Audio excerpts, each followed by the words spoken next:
Well, this is it. We've been through a lot together, haven't we?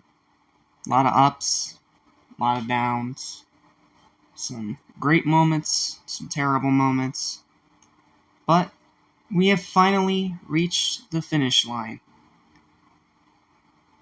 It still blows my mind that we're already at the final episode review of Season 5. Because 41? 41. All 41 episodes of this season kind of just flew right by. Like, even doing all these reviews almost every single day, it's all just flown by so quick, and I just want to take a moment to thank all of you for watching all of these reviews. It means a lot to me that you guys enjoy hearing about my opinions so much, especially when it comes to SpongeBob, because this appears to be the fan favorite of all the things that I talk about. Like, it's been... Some of the Dragon Ball reviews have been doing great, yes, but aside from probably Has-Been Hotel, we haven't really had this kind of success like we have with the SpongeBob months. I mean, it makes sense. It was my first ever theme month, and it's continuously only gotten more and more packed with content with every single year, right? But it means a lot to me that one of my favorite shows of all time is the one that you guys love to watch the most. So, thank you for hearing all my opinions about this season. Thank you for watching all 5 of these SpongeBob months. It means the absolute world to me. You guys love this content so much. And I'm just going to keep on covering it until there's nothing left to cover. So, I know you came here for a review, but I just wanted to give a sincere thank you. And spoiler alert, there will be another big thank you at the end of the video. So, yeah. Sorry to get emotional with you guys, but it's just a weird feeling after finishing every month, because then it's like, well, what's left? And what's also even more weird is that with this one in particular, it's not even the end of SpongeBob Month 5, because there's still a few more Aquatic Neptune reactions to do before we officially close out the month. So I think this might be the first time, ever since I started doing these reviews, that I've finished covering the season itself before the month itself is even finished.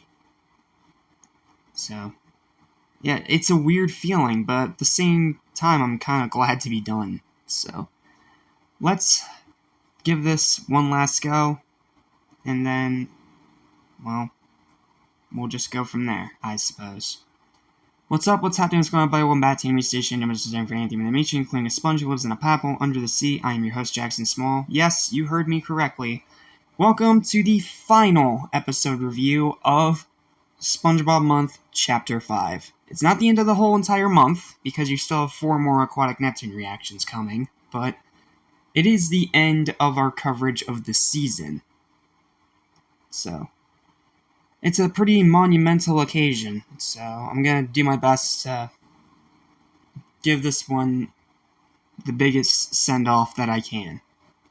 Even though we do have to cover trash today, unfortunately, but it is what it is.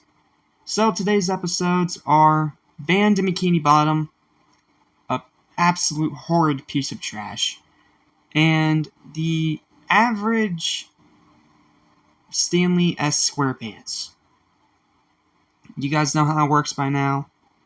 There's no rankings at the end of this one because neither of these episodes are really good, but I will do my best to critique them in the most apt way that I can.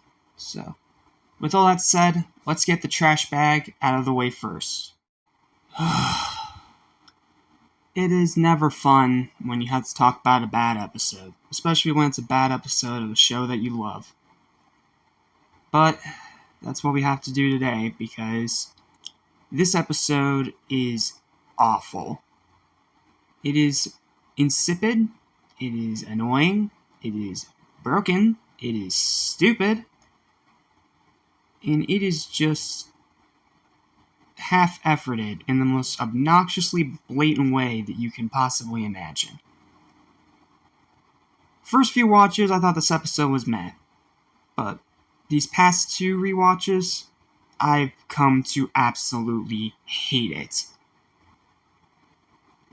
So, I have a lot to say about this one, so let's rip this trash bag apart.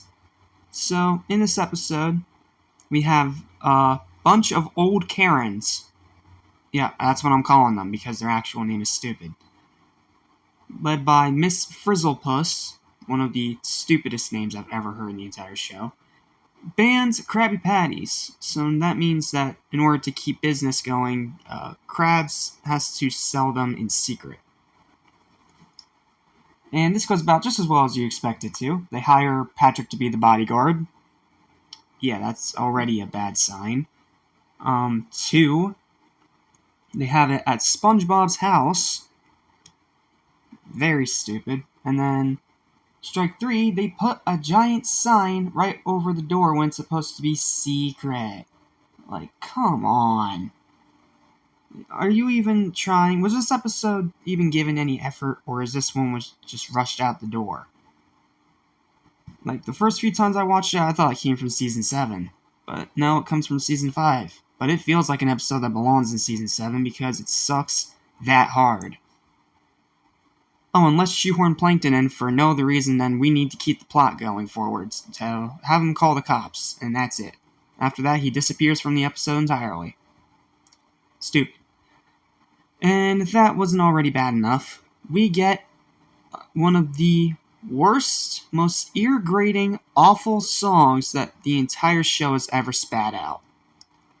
The I Love Krabby Patties song is by far the most annoying, agitating, ear-grating, and just insufferably lazy, awful, terrible song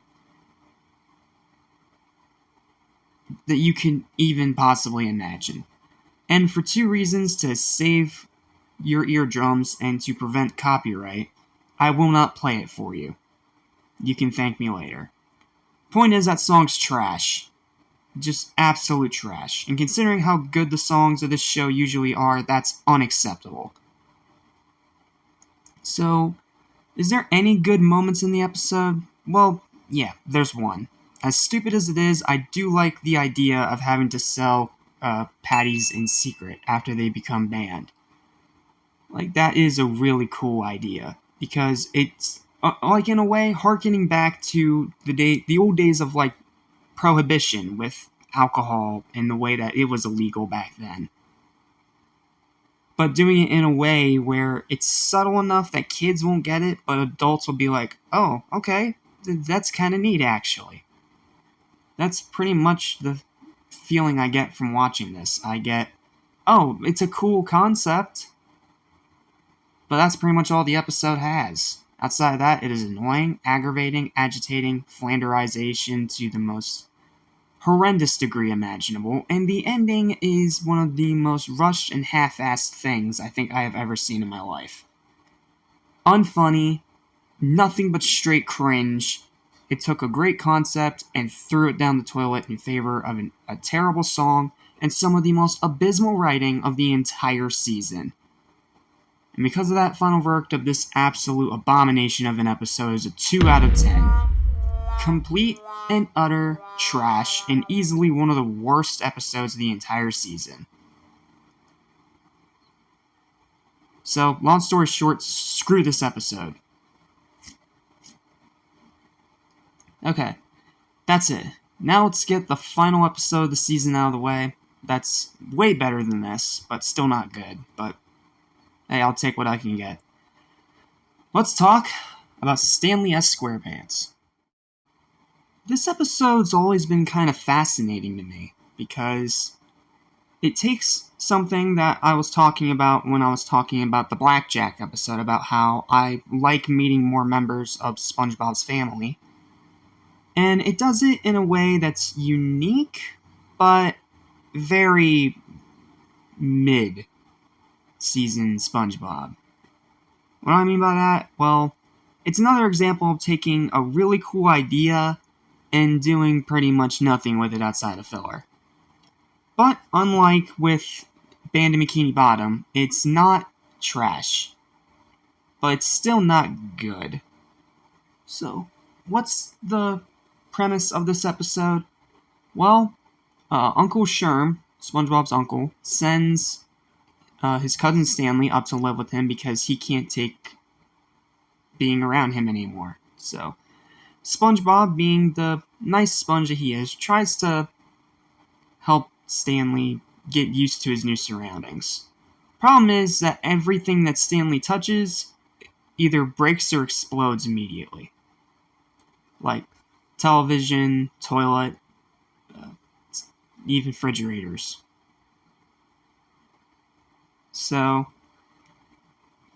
SpongeBob, even after the first few times when Stanley screws up, he still tries to be a good cousin and help out his cousin, help out Stanley, by helping him find a job.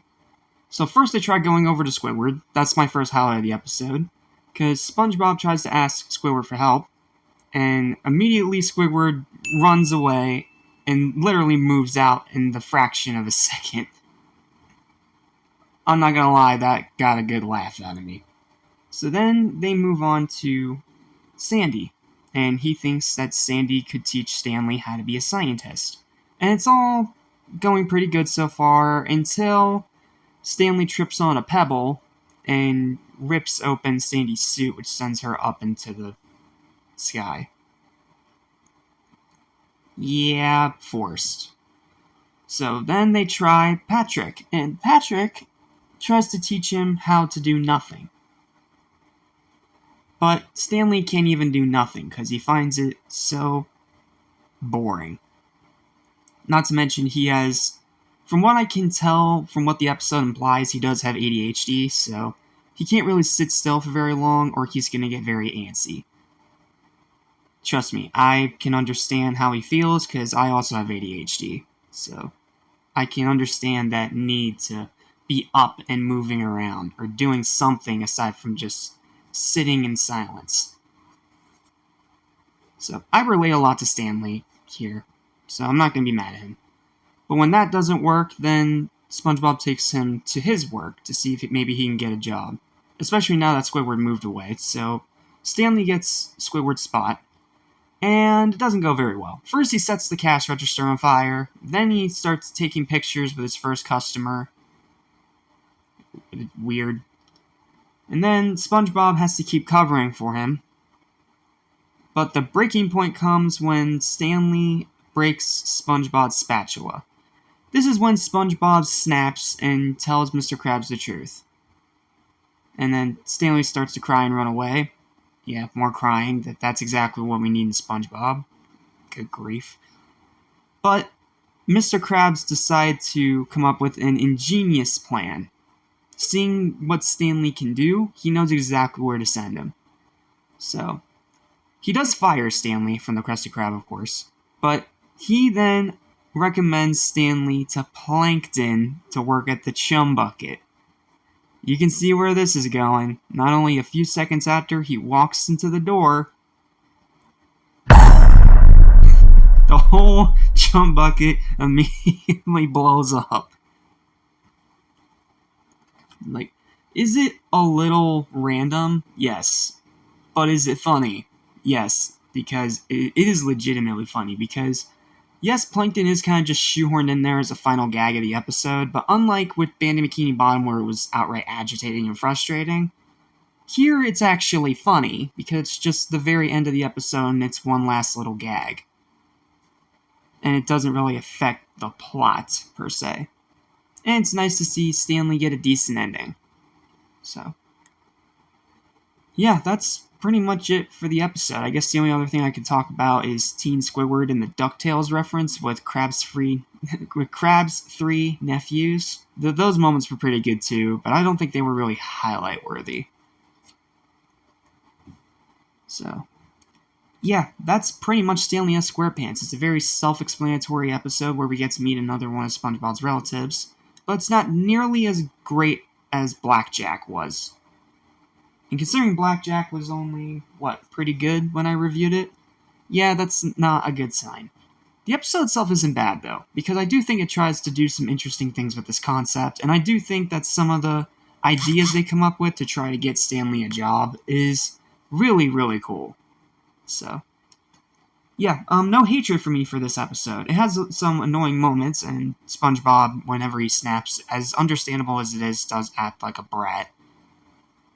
But it has a funny ending, it has one funny scene with Squidward, and the episode's not boring. So, I can't really say it's bad. But I can't really say it's good either, because it does feel very blasé, very typical SpongeBob. And as in typical mid-season SpongeBob, not typical pre-movie SpongeBob. So because of that, I think Stanley SquarePants deserves a final verdict of a solid 5 out of 10. It's an okay episode. If it's one of your favorites, more power to you. It's just one I don't revisit very often. It has some pretty good moments, and it's a decent end to the episode. It's a decent end to the season, but that's all it is. It's just okay. It's not memorable, it's not super rewatchable, it's just okay. I'll watch it if it's on, but I won't really remember it after it finishes. Alright. With all that said, let's get to final thoughts. And with that, another SpongeBob season comes to a close.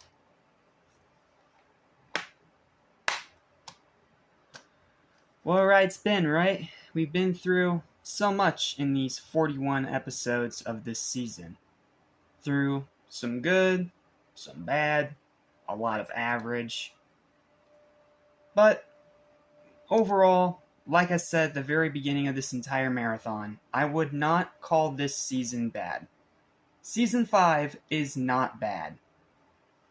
It's inconsistent. That's its biggest problem.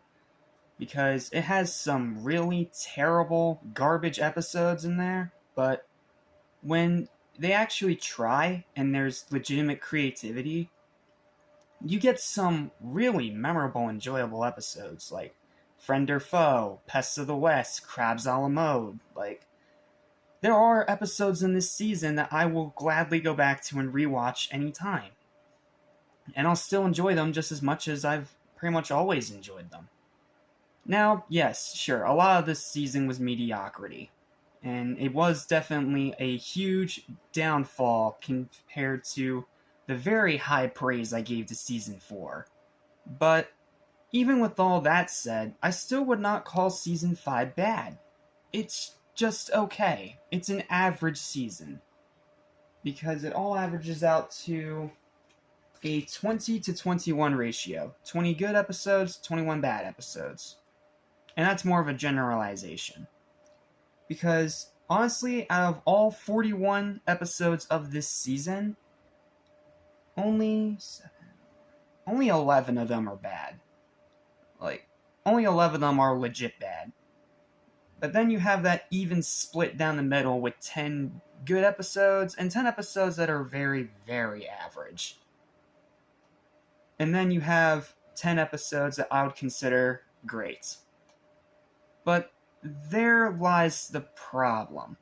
Out of 41 episodes of the entire season, I can only go back and enjoy 10 of them to a great degree. I enjoy the good episodes, but a lot of the good episodes in this season were just decent. They were 6 out of 10 and nothing more than that. But then you have great episodes in there, you have Friend or Foe, you have Spy Buddies, Crabs a la Mode, New Digs, Roller Cowards. There are episodes, SpongeBob versus the Patty Gadget. There are still a good bit of episodes in this season that are legitimately enjoyable and entertaining, which is why I'm glad to have this. But the problem is, it just felt like they were starting to lose their way.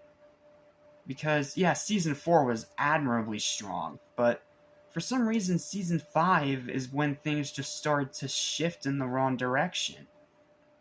And the characters got more flanderized, and they started relying more on laziness rather than legitimate creativity or smart writing. Like, season 5 is inconsistent. That's the one word I can use to associate it. It's an inconsistent season because you're going to get some greatness, you're going to get a lot of mediocrity, and you're going to get some really bad trash. Like, it is the textbook definition of inconsistent. But like I said, like, there's still episodes in this season that I will gladly go back to. There are 20 episodes out of this entire 41 set that I will gladly rewatch anytime. But then you have that other 21 half where it's either painful mediocrity or flat out atrocious garbage. Like, this is when SpongeBob started to lose his way and fall off a quality cliff. This was the beginning of the downfall. It was not season 4. Season 4 was still great. It was 5. 5 was when it all started to go downhill. And unfortunately, from here on in, it's only going to fall further and further. So, yeah.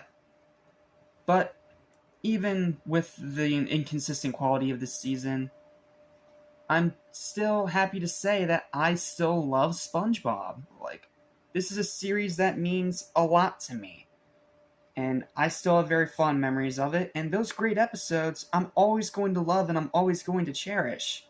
I just wish that this season was more like season 4, because season 4, it was legit great. Like, season 4, despite some hiccups here and there, like, it only had, like, only 4 bad episodes out of an entirety of 38.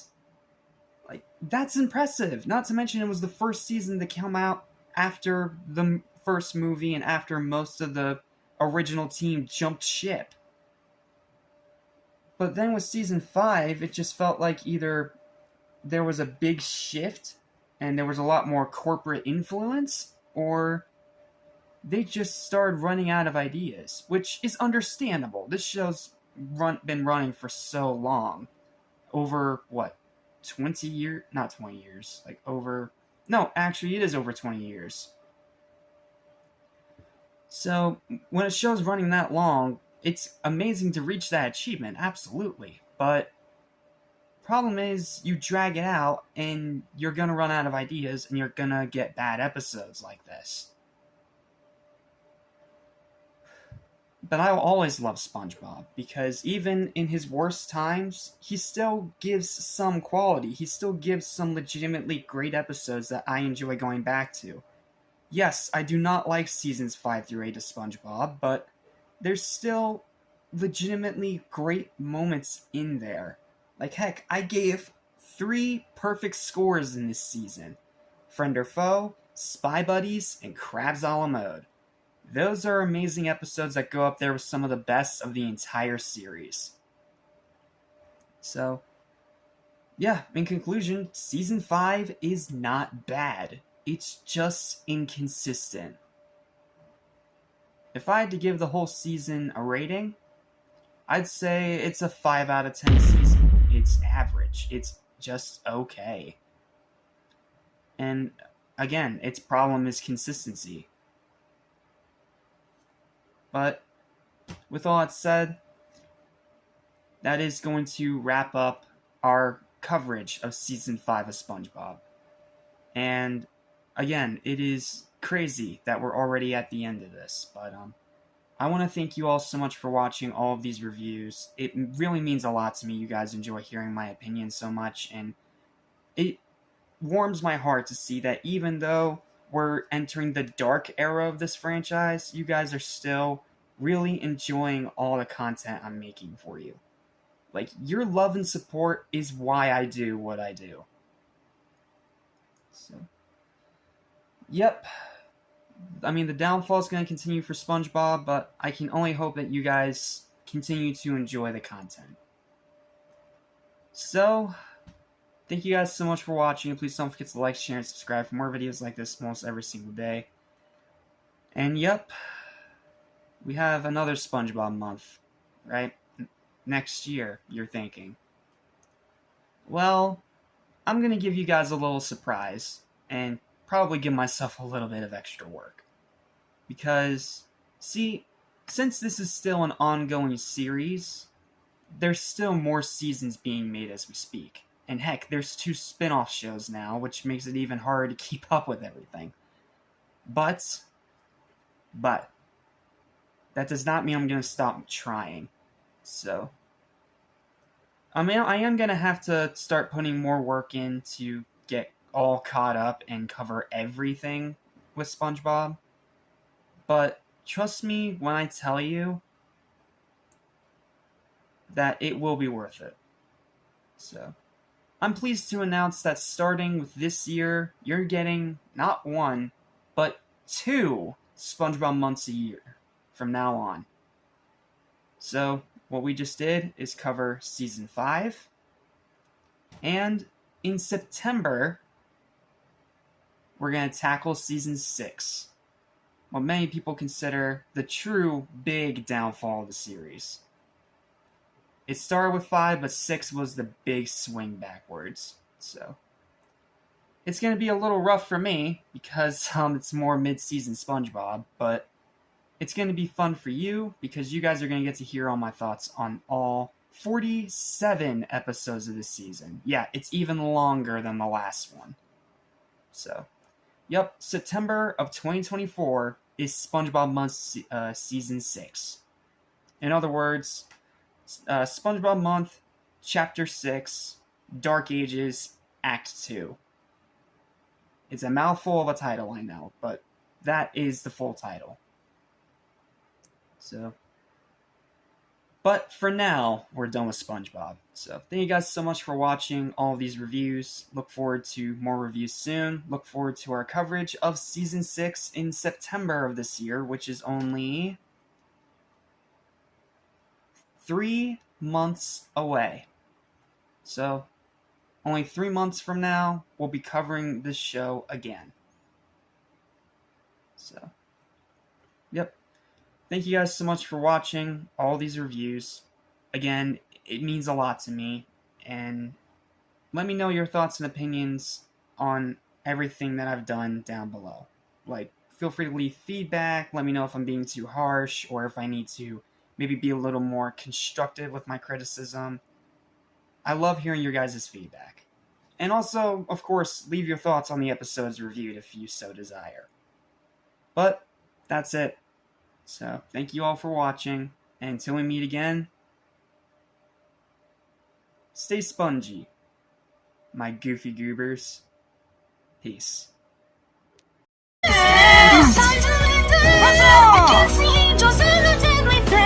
cannot take it